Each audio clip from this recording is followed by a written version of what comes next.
Morning students, ये video class 8 के लिए है और हम पढ़ रहे हैं ज्योग्राफी का 4th चैप्टर एग्रीकल्चर। तो आज हम पढ़ने वाले हैं कृषि के बारे में। स्टार्ट करते हैं चैप्टर। कृषि क्या होती है? सबसे पहले agriculture is a primary activity. जो कृषि जो है वो क्या है? एक प्राथमिक क्रिया है, ठीक है। और इसमें क्या होता है? Most of the crops which are grown go through various process before reaching us. जैसे कि आपको पता है कि बहुत सारे जो फसल जो है, क्रॉप्स जो है, वो हमारे तक जो आती है वो ऐसे इसी रूप में हमारे पास नहीं आती है ना। इसकी बहुत सारी प्रोसेस होती है और उसके बाद ये हमारे तक पहुंचती है। The transformation from a plant to a finished product involve 3 type of economic activity. एक प्लांट से और एक प्रोडक्ट बनने तक के सफर में, है ना, बहुत सारी एक्टिविटीज होती है और मेनली 3 आर्थिक क्रियाएं होती हैं: primary, secondary and territory activities. तो एक प्लांट से लेकर एक किसी के घर तक, अपने घर तक पहुंचने वाले उस प्रोडक्ट के बीच में 3 आर्थिक क्रियाएं होती हैं, जिसे हम कहते हैं primary, secondary and territory activities, ठीक है। Crops are first grown. सबसे पहले फसल को उगाया जाता है, देन प्रोसेस्ड, फिर उसके बाद में सारी प्रोसेस होती है, जैसे उसको बढ़ना, निराई, पानी देना है, इस तरह से ना, काटना वगैरह सारी क्रियाएं होती है। फिर पैक्ड, फिर उस फसल को निकाला जाता है, फिर पैक्ड किया जाता है। देन ट्रांसपोर्टेड, फिर इसको ट्रांसपोर्टेशन के मतलब एक, जैसे एक किसान ने अपने खेत में उगाए तो वहां पे तो सब जगह लेने नहीं जाएंगे ना, तो उस फसल को वहां से शहरों में, दूसरे अलग अलग शहरों में भेजा जाता है। तो किसके द्वारा? ट्रांसपोर्टेड के द्वारा भेजा जाएगा। And finally sold in the market, और उसके बाद में मार्केट में बेची जाती है। Before we buy and eat them, तो जब हम इसको खरीदते और खाते हैं ना, उससे पहले ये सारी प्रक्रियाओं के द्वारा वो प्रोडक्ट गुजरता है। Hence various activities take place from agriculture to processing to transportation. अब जो एग्रीकल्चर के अंदर भी बहुत सारे प्रोसेस होती है। एक जो प्रोडक्ट हमारे पास पहुंचता ना, उससे पहले, ट्रांसपोर्टेशन से पहले भी कुछ और भी जो प्रोसेस होती है, उन प्रोसेस के बारे में भी हम जानेंगे। तो जैसे कि यहाँ पर आया था कि 3 इकोनॉमिक एक्टिविटीज होती है। कौन कौन सी? Primary, secondary and territory activities. तो बहुत ही इंपॉर्टेंट चीज है, अच्छे से समझना। क्वेश्चन आता है इसमें से कि प्राइमरी एक्टिविटीज क्या होती है, सेकेंडरी एक्टिविटीज क्या होती है, टेरिटरी एक्टिविटीज क्या है। तो ये आपको तीनों अच्छे से समझना है। तो प्राइमरी एक्टिविटीज के अंदर ऐसे काम आते हैं जो कि डायरेक्ट नेचर से रिलेटेड होते हैं, नेचर से जुड़े हुए होते हैं, जैसे कि एक्सप्लोइटेशन, जैसे खनन करना, कलेक्शन, इकट्ठा करना, प्रोडक्शन ऑफ नेचुरल रिसोर्सेज, जैसे कि जो प्राकृतिक संसाधन को उत्पादन करना, जैसे कि एग्रीकल्चर है, फिशिंग है, माइनिंग है। ये किसके अंदर आते हैं? प्राइमरी एक्टिविटीज के अंदर आते हैं, ठीक है, प्राथमिक क्रिया के अंदर आता है। तो अब अगर आपसे पूछे कि एग्रीकल्चर, जो फार्मर जो है वो कौन सी क्रिया करते हैं, तो आप क्या कहेंगे? प्राइमरी एक्टिविटीज, ठीक है। देन सेकंड है सेकेंडरी एक्टिविटीज। सेकेंडरी एक्टिविटीज में क्या होता है? These activities involve processing the resources obtain from primary activities. Example: food processing and packing industry, manufacturing industry such as steel plant, oil refineries etcetera. इसमें क्या होता है?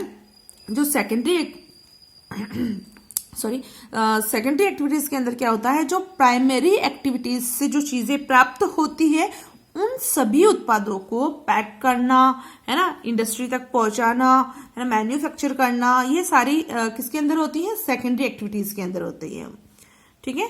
Oil refineries वगैरह हैं, स्टील प्लांट्स हैं, वो किसके अंदर आते हैं? सेकेंडरी एक्टिविटीज के अंदर आते हैं, ठीक है। जैसे कंपनीज वगैरह में काम वगैरह करना, जैसे कि जो फसल वगैरह जो आ गई है उसको पैक करना है, चीजें बनानी है उसके अलग अलग तरीके की, तो वो किसके अंदर आएगा? सेकेंडरी एक्टिविटीज के अंदर आएगा। देन थर्ड है सी टेरिटरी एक्टिविटीज। अब टेरिटरी एक्टिविटीज में क्या होता है? जो प्राथमिक और सेकेंडरी, ये जो एक्टिविटीज करने वाले जो होते हैं, उनकी हेल्प करने के लिए, उनकी सेवा करने के लिए क्या होते हैं? टेरिटरी एक्टिविटीज होती है। जैसे कि बैंकिंग है ना, ट्रांसपोर्टेशन है, इंश्योरेंस है, एडवर्टाइजिंग है। तो ये किस में आता है? टेरिटरी एक्टिविटीज में आता है, ठीक है। और टेरिटरी एक्टिविटीज को एक तरह से सर्विस इंडस्ट्री भी कहा जाता है, ठीक है। जो क्या करते हैं? प्राथमिक और द्वितीयक क्रिया करने वाले जो होते हैं, उनको फैसिलिटी देते हैं, उनको सेवा देते हैं ये। तो प्राइमरी, सेकेंडरी और टेरिटरी तीनों समझ में आ गया। जैसे इसके अंदर आता है, जैसे बैंक में काम करने वाले हैं, डॉक्टर हैं, ये टेरिटरी एक्टिविटीज के अंदर आते हैं। अब है agriculture is a primary activity. अब हम पढ़ रहे हैं प्राइमरी एक्टिविटी के बारे में। तो सबसे पहले हमने लिया है एग्रीकल्चर को, क्योंकि जैसे कि हमारा चैप्टर का नाम ही एग्रीकल्चर है, तो हम इसके बारे में पढ़ेंगे।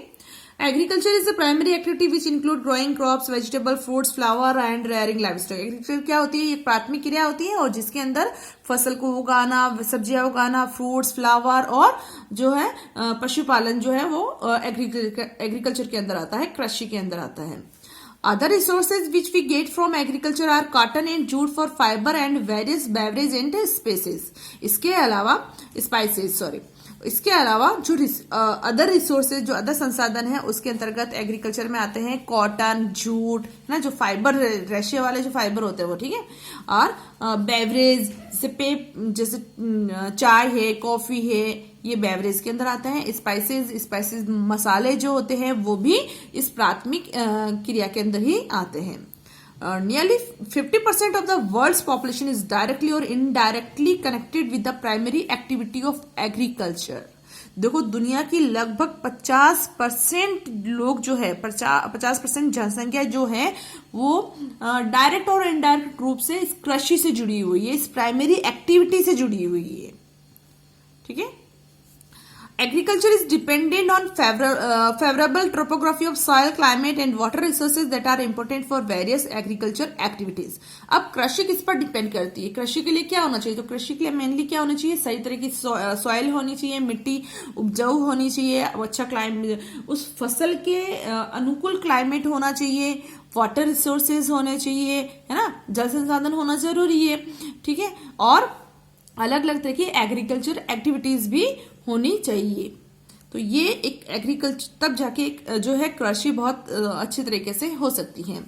It was because of the favorable factor given above that earlier civilization settled and grew near fertile river valleys and plains। और ये जो सारी कंडीशन जहां पर भी मिलती थी, ऐसी एग्रीकल्चर के लिए फेवरल कंडीशन जहां पर भी मिलती थी, जैसे कि नदी घाटियों के पास में या मैदानों में जहां पर भी मिलती थी, वहां पर जो है प्रिमिटिव लोग, जो आदिवासी लोग जो थे, पहले के जो लोग जो थे, प्राचीन लोग जो थे, वो वहां पर बस जाते थे और वहीं पर खेती करना शुरू कर देते। जहां पर भी फेवरेबल कंडीशन होती ना, वहां पर रहना शुरू कर देते थे। With modern this land where they could grow crops is known as a arable land. और जहां पर ऐसी जमीन जहां पर की फसल को उगाया जाता था उसे एरेबल लैंड कहा जाता है, कृषिगत भूमि कहा जाता है। With modern and latest technology the land which was unfit for farming is being made arable even if it is small in size for a shorter period of time. अब जैसे कि कई जगह पर ऐसा होता है कि अब जैसे आधुनिक समय है ना, मशीन का युग है, तो अब जैसे कोई जमीन होती है और वो छोटी जमीन है और ऐसा लगता है कि ये खेती के लिए उपयोगी नहीं है, तो फिर टेक्नोलॉजी के द्वारा या खाद वगैरह डालकर उस जमीन को थोड़ा कृषि योग्य बना दिया जाता है, कुछ समय के लिए ही सही।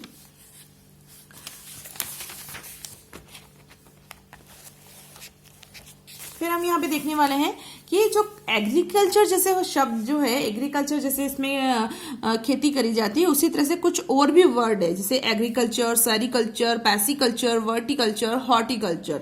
ये कुछ ऐसी चीजें हैं जिसके अंदर अलग अलग चीजों को प्रोडक्ट किया जाता है, प्रोड्यूस किया जाता है। तो सबसे पहले एग्रीकल्चर। एग्रीकल्चर क्या होता है?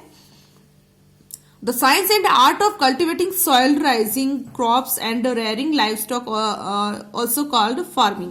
जो कृषि जो है एक ऐसा विज्ञान और एक ऐसी कला है जिसके अंदर कल्टिवेटिंग सॉइल, जैसे मिट्टी को कल्टिवेट किया जाता है, क्रॉप्स उगाई जाती हैं, है ना, पशुपालन किया जाता है, ये एक तरह से क्या कहलाती है? फार्मिंग कहलाती है, ठीक है, उसे कहते हैं एग्रीकल्चर। अब सेरिकल्चर क्या होता है? सेरिकल्चर के अंदर क्या होता है? Commercial rearing of silk worm. इसके अंदर वाणिज्यिक रूप से व्यापार करने के लिए रेशम के कीट को पाला जाता है, उसकी खेती करी जाती है। विच सप्लीमेंट्स फार्मर्स इनकम, जो कि एक किसान के लिए सहायक इनकम का कारण बनती है ना, एक अलग से उसको पैसे मिलते हैं इसके।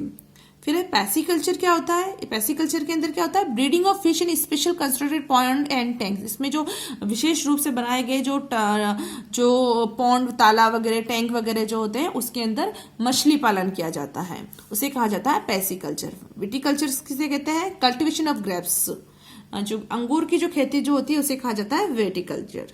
फिर हॉर्टिकल्चर क्या होती है? Horticulture growing flowers, vegetable and fruits for commercial use, वाणिज्यिक रूप के लिए, वाणिज्यिक यूज के लिए, व्यापार के लिए फूलों को उगाना, सब्जियां उगाना, फ्रूट्स उगाना क्या कहलाता है? हॉर्टिकल्चर कहलाता है।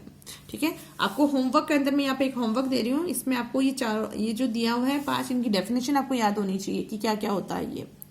ठीक है, फिर देखते हैं अब जो एक फार्म सिस्टम जो होता है, खेती करने के जो सिस्टम होता है उसको अलग अलग भागों में दिया हुआ है इसने, इनपुट, प्रोसेस और आउटपुट, है ना, कि क्या इनपुट आप लगाते हो तो जाके एक खेती होती है, एग्रीकल्चर होती है, और फिर उसकी इस प्रोसेस के द्वारा फिर आपको क्या आउटपुट मिलता है। तो सबसे पहले मशीनरी का यूज होता है ना, खेती का अगर हम करें, इससे ट्रैक्टर वगैरह से खुदाई वगैरह करी जाती है, बीज वगैरह बोए जाते हैं, सीड्स से ना बीज बोए जाते हैं, फिर फर्टिलाइजर, खाद वगैरह डाला जाता है ना, तो एक फसल तैयार होती है। ठीक है, और ये एक पूरी प्रक्रिया है, और उसके द्वारा फिर आउटपुट क्या मिलता है अपने को?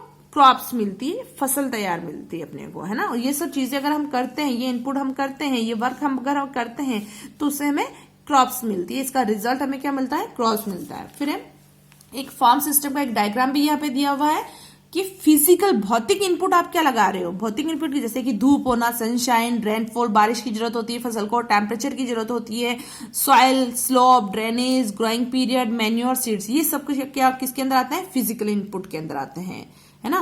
फिर आता है प्रोसेस। अब क्या क्या प्रोसेस होती है? एक प्रोसेस भी है ना, एक समय समय पर होती है ना, जैसे कि जुताई करना है, बीज बोना है, स्प्रेइंग करना है, वीडिंग, जैसे कि कचरा वगैरह जो हो जाता है, अलग घास, फसल के अलावा जो घास फूस वगैरह हो जाती है उसे हटाना, हार्वेस्टिंग करना, काटना, और फिर आउटपुट क्या मिलता है? क्रॉप, हमें फसल हमें मिल जाती है। अब इसके अंदर इस फसल जो खेती जो हमने करी, एग्रीकल्चर करी, इसमें ह्यूमन इनपुट क्या लगा है? इसमें ह्यूमन ने पैसे लगाया है ना, मनी लगाई है, वर्कर्स लगे हैं, फर्टिलाइजर्स डाला है, मशीनरी का यूज करा है, पेस्टिसाइड्स डाले हैं, और फिर इसको स्टोरेज किया है। तो ये पूरी प्रक्रिया होती है कृषि के अंतर्गत। ठीक है,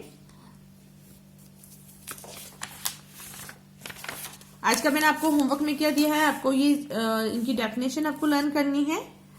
ठीक है, नेक्स्ट वीडियो में पढ़ेंगे आगे। Thank you.